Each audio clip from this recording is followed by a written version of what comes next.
Merci d'être revenu sur Chronoflexion pour regarder la deuxième partie de notre dossier consacré aux micromarques. Deuxième partie au cours de laquelle on va discuter des avantages et des inconvénients que présentent les montres produites par les micromarques, mais aussi des perspectives d'avenir que ces nouvelles entreprises peuvent entrevoir sur le marché de l'horlogerie.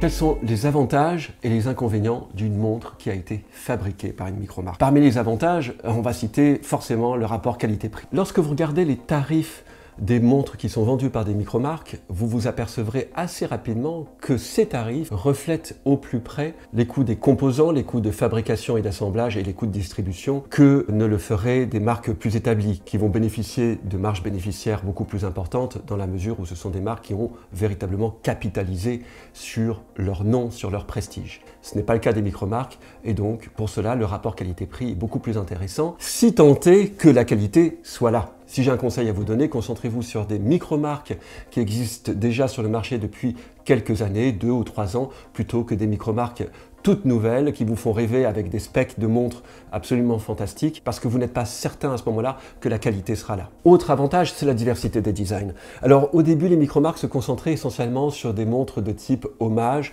et donc allaient répliquer des designs de montres dont les codes sont relativement connus comme par exemple la fameuse Submariner de Rolex. Or depuis ces 7-8 dernières années, on assiste à une véritable floraison de designs de plus en plus originaux sur le marché, des montres qui s'affranchissent totalement des codes usuels ou qui reprennent un certain nombre de ces codes mais qui vont les transformer de telle manière qu'on va aboutir à une montre, à un design vraiment différent de ceux qui existent sur le marché depuis des années. Alors par exemple le code 41, Xeric, Beau Bleu, Seven Friday sont des marques dont les designs sont absolument remarquables et se diffèrent de la plupart de toutes les autres montres que vous trouverez sur le marché. Et moi je trouve ça vraiment sympa, c'est l'une des raisons pour lesquelles je me suis retourné très rapidement vers les micromarques quand j'ai débuté ma collection. Troisième avantage, c'est la diversité des matériaux utilisés. Et vous allez retrouver assez facilement dans les propositions des micromarques des montres qui vont recourir à des matériaux de type aluminium, bronze, titanium, laiton, qui sont des matériaux qui sont déjà utilisés par des marques plus établies, mais que les micromarques vont pouvoir mettre sur le marché à des tarifs moindres.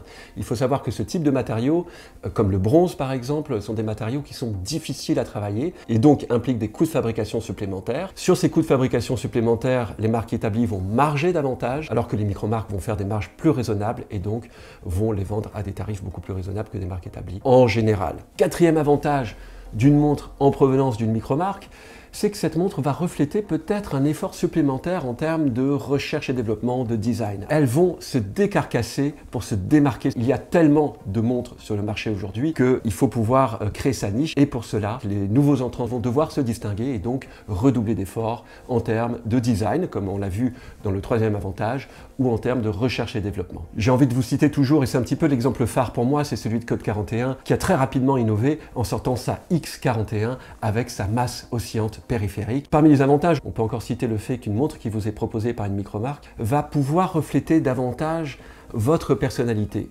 Avec le foisonnement et la diversité des choix qui existent sur le marché, vous pouvez davantage affiner votre recherche et davantage trouver l'objet du désir, en tous les cas en termes de design, mais peut-être aussi en termes de matériaux qui sont utilisés, de taille.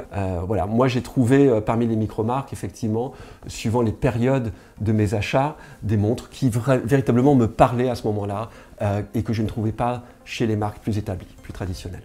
Sixième et dernier avantage de la micromarque, alors il y a un désavantage à mettre en parallèle avec cet avantage, c'est le manque de prestige. Le manque de prestige de la micromarque, c'est évident, la micromarque est une marque récente, donc forcément elle n'a pas la même histoire qu'une marque plus établie, mais ce manque de prestige est compensé d'une certaine manière par l'histoire récente de la micromarque, la manière dont elle s'est établie, l'histoire personnelle du fondateur de la micromarque, qui souvent est quelqu'un qui a déjà travaillé pour des marques plus établies, qui est un designer réputé, et qui a décidé de montrer sa propre marque pour justement proposer et mettre sur le marché des montres de bonne qualité à des tarifs plus abordables. Et cette personne, ce fondateur va parler un petit peu de son histoire et comment il en est arrivé à vouloir établir sa propre marque, ce qu'il a voulu apporter en plus des marques plus établies, comment il arrive à réduire ses coûts de fabrication, ses coûts de production et comment il a lancé sa marque sur le marché. En général, c'est sur Kickstarter ou sur Indiegogo. Ces petites histoires sont des histoires quand même qui sont intéressantes à suivre et la plupart du temps, ces fondateurs sont engagés sur les réseaux sociaux et vont nourrir leur base de fans avec des informations autour de la croissance de la marque. Et ça, c'est passionnant à suivre. C'est quelque chose qui va engager le consommateur et qui va le tenir en haleine sur la marque. Et parfois, les micro-marques vont mettre sur le marché des montres qui vont refléter le prestige d'une histoire préexistante, comme celle par exemple du Titanic. OVD a mis sur le marché une montre qui s'appelle Titanic justement, et qui va reprendre des éléments d'identification visuelle du Titanic, comme par exemple la boucle Ardillon du bracelet de cette montre, est inspiré du design de la boucle de la ceinture de sécurité du Titanic. Leur boîtier est également nanti d'un fond transparent à travers lequel vous allez voir le mouvement, la masse oscillante du mécanisme, Miyota, qu'ils ont transformé en encre marine et qu'ils ont coloré de telle sorte qu'on dirait que l'encre est rouillée. Ces petits éléments d'identification visuelle font plaisir et reflètent une histoire plus ancienne, celle du Titanic en l'occurrence, mais on va retrouver ce type de technique assez fréquemment utilisée par les micro-marques pour créer une histoire autour d'une nouvelle collection. Comme le dit Joao de la chaîne Montrez-moi, la micro-marque en définitive, c'est le choix du cœur et c'est le choix du portefeuille. Quels sont les désavantages des micro-marques? Parce qu'il y en a évidemment. Alors le premier désavantage, c'est la perte de valeur sur le marché de l'occasion. Dès lors que vous achetez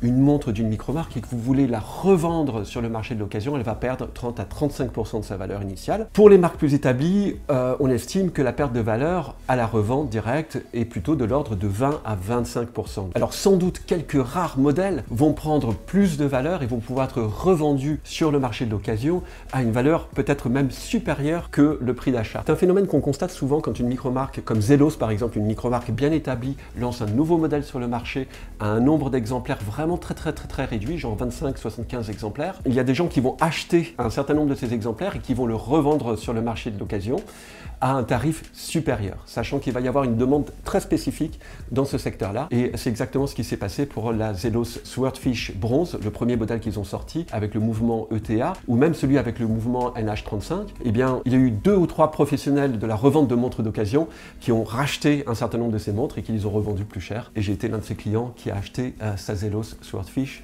un chouïa plus cher pour l'obtenir, parce que c'est une montre qui est très belle. Alors aujourd'hui, je ne sais pas quelle est sa valeur sur le marché. Est-ce qu'elle a augmenté? Est-ce qu'elle a pris en valeur? Est-ce qu'elle a diminué en valeur? Je ne le saurais que si je la revendais, mais je ne la revendrai pas parce qu'il n'y a que 25 exemplaires de disponibles dans le monde entier et je trouve ça plutôt cool. Voilà. Deuxième désavantage des micro-marques, il y a moins de reconnaissance, on a moins de prestige qui est lié à la marque elle-même. Et donc, quand je vais porter ma montre, que d'autres personnes vont l'apercevoir, s'ils sont sensibles à la marque et au prestige de la marque, ils vont presque pas remarquer ma montre. Ils vont se dire, qu'est-ce que je vois là? Traska? Bon, moi je trouve ça un petit peu dommage. Je trouve que ce qui fait la valeur d'un objet, c'est sa qualité de fabrication avant toute chose. Ce n'est pas la marque qui est apposée. Mais j'appartiens visiblement à une catégorie de la population qui est celle qui est ciblée par les micro-marques, alors que d'autres personnes qui sont vraiment très attachées à la valeur et à l'histoire, au prestige d'une marque, eux vont quasiment ignorer les micro-marques. Un autre désavantage aussi que j'ai répertorié, c'est le fait qu'il y a tellement de micro-marques, 2 nouveaux entrants par semaine. Ça nuit à la lisibilité des designs que je voudrais choisir et quelle marque je vais choisir. Et finalement, telle micro-marque propose ceci, telle autre micro-marque propose cela. Et du coup, je vais devoir prendre du temps pour me renseigner sur les micro-marques en question. Est-ce que leur réputation c'est déjà suffisamment bien construite?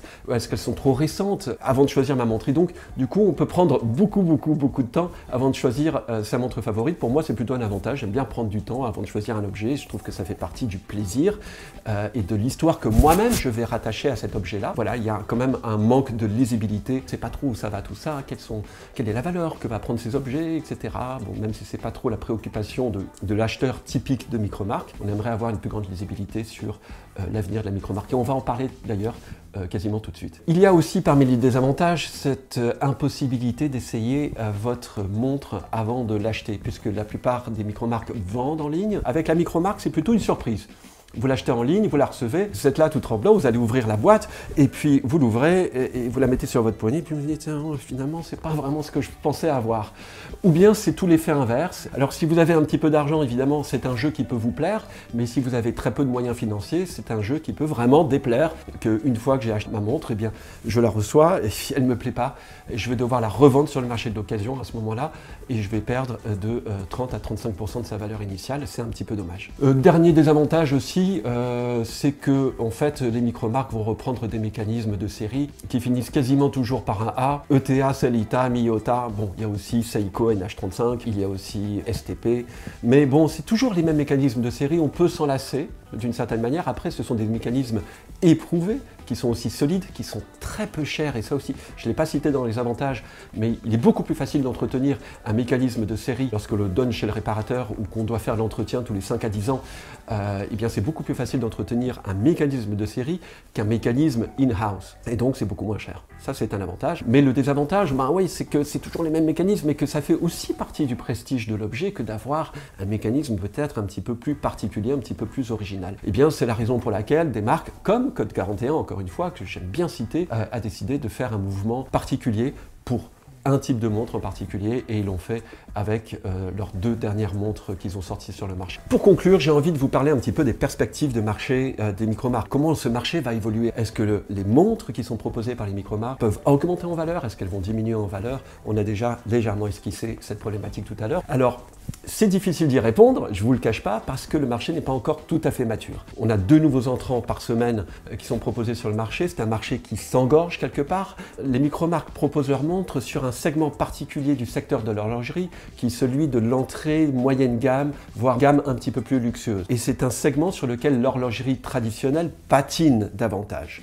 Il y a peut-être que certaines marques telles que Seiko qui s'en sortent très bien. Et c'est un marché qui est encore en pleine expansion. Quand ce marché va prendre sa maturité, il n'y aura que quelques acteurs d'aujourd'hui qui resteront encore sur le marché, et qui seront des acteurs vraisemblablement qui auront acquis une solide réputation à travers le temps. Peut-être que ce sera des marques comme Baltic qui commencent à se faire vraiment connaître, des marques comme Code 41 s'ils tiennent le cap, s'ils travaillent peut-être davantage sur la qualité de leur service client. Je pense qu'il y a encore un petit effort à faire de ce côté-là pour que les micro-marques tiennent le coup sur plus d'une dizaine d'années pour satisfaire leur clientèle, et ainsi ne pas nuire à la réputation qu'ils ont chèrement acquise jusqu'à présent. Continuer les micro-marques à travailler sur la qualité de votre service client, c'est fondamental. À quoi va ressembler un marché mature? C'est un marché sur lequel il y aura de moins en moins de place pour les nouveaux entrants, et il y aura peut-être aussi des fusions-acquisitions. Il y aura aussi eu un certain nombre de litiges, de problématiques juridiques qui se seront résolues et qui feront que tout cela va se stabiliser. Donc certaines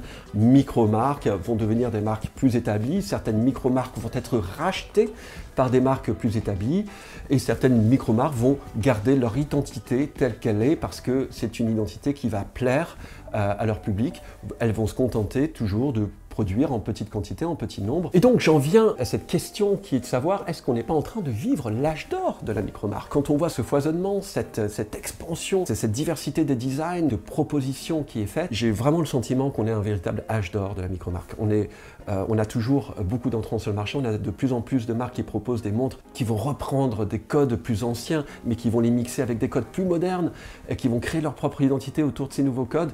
Et moi, je trouve ça vraiment fabuleux. Et ça me rappelle un petit peu cette période au début de l'Internet, quand vous aviez toutes ces startups qui proposaient de nouveaux services, mais ces nouveaux services, évidemment, ont été progressivement rachetés par des marques plus établies, telles que Google, telles que Facebook qui a racheté Instagram, Google qui a racheté YouTube. Eh bien, j'ai le sentiment que la micro-marque, c'est un petit peu ce qui va se passer. Aujourd'hui, j'ai le sentiment qu'on est véritablement à l'âge d'or des micro-marques. Tout le monde en parle avec passion dans le secteur de l'horlogerie.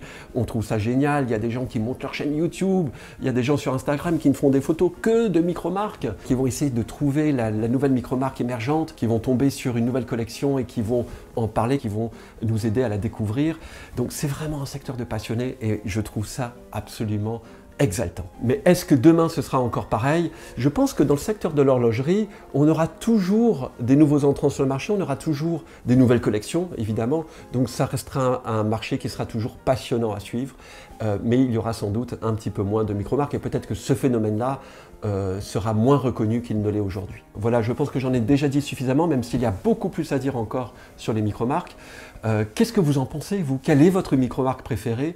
Et quel sujet vous souhaiteriez aborder dans le secteur des micromarques, s'il y a quelque chose de plus particulier par rapport à tout ce que je viens d'évoquer maintenant, que vous souhaiteriez approfondir? Je vous remercie encore pour l'intérêt que vous portez à Chronoflexion. Merci pour votre présence, merci pour votre participation, merci pour votre fidélité, et je vous dis à très bientôt.